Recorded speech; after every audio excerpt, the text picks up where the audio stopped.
Today's episode will blow your mind. So today we're in the last chapters of Genesis, and I'm specifically speaking about chapters 49 and 50. It is the father Jacob blessing his 12 sons. And I want to ask you a question. You probably know the answer to this question. What tribe is Jesus descended from? And you would say the tribe of Judah, the lion of the tribe of Judah. Jesus descends from Judah. Now I want you to specifically look at what Jacob, so many thousands of years before, says as he's dying, his blessing on Judah. Listen to this. He says, Judah, your brothers will praise you. You will grasp your enemies by the neck. All your relatives will bow down before you. Judah, my son, is a young lion. The lion of the tribe of Judah is what Jesus is called. And they say, you're a young lion that has finished eating its prey. Like a lion, he crouches and lies down. Like a lioness who dares to rouse him. Listen to this. The scepter will not depart from Judah, nor the ruler's staff from his descendants, until the one to whom it belongs, the one who all nations honor. So Jacob is prophesying that a descendant is going to come from Judah all those years before. That is insane. And here's what he says. And this is how you know the Bible was written by the Holy Spirit, because you just can't make this up. He says, until the one to whom it's coming, who it belongs, this scepter, this staff that he holds, and all throughout the Bible, it's pictured as Jesus having a staff, being the shepherd that he is. He says this. He says, he ties his foal. Now, what does Jesus ride in when he comes in on the, when he marches in to go to the Passion of the Christ? He marches in on a donkey's foal. Like, that's crazy.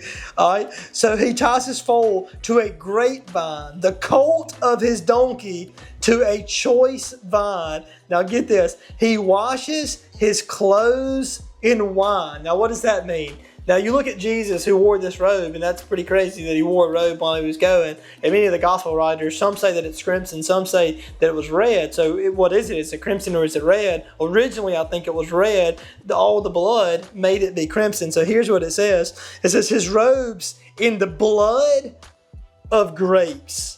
His eyes darker than wine, and his teeth whiter than milk. And so he's literally describing Jesus to a T, saying that this guy's going to come in on a foal, he's going to rule with a scepter, and he's going to have blood that is cloaked. Well, and he compares it to these grapes, and even has wine in it. Like maybe that's a little bit of a hint at the Last Supper. That is insane that Jacob could know that all those years before. But I know, talking about descendants, you kind of had something that you wanted to mention to one of the descendants that he was writing to also. Yeah, so just kind of to sum up really Genesis, because it really talks about generations and families. And so I just started thinking about, what's it like, in our households right now? Are we growing, which is what really this whole Bible study is supposed to help us do, is to grow and to get closer to God. And so just, ask yourself, if you think about it, we're the soul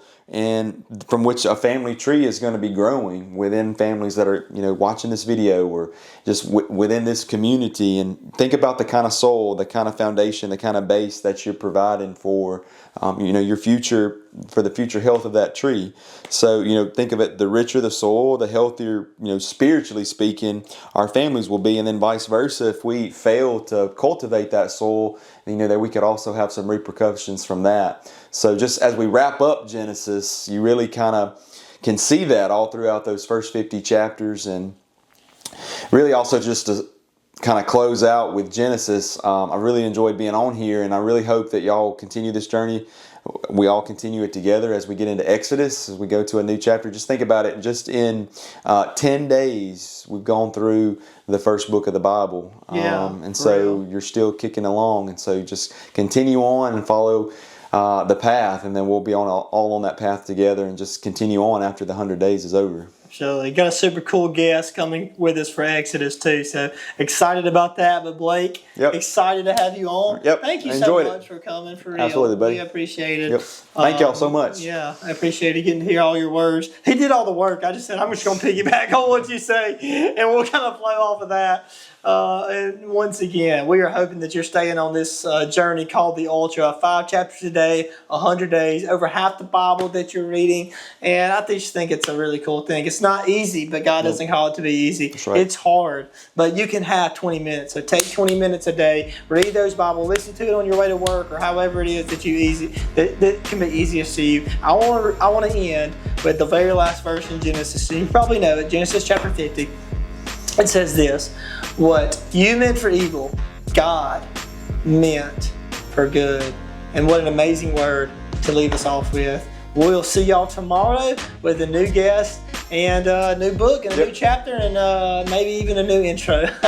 We'll see y'all. Bye, everybody. Peace.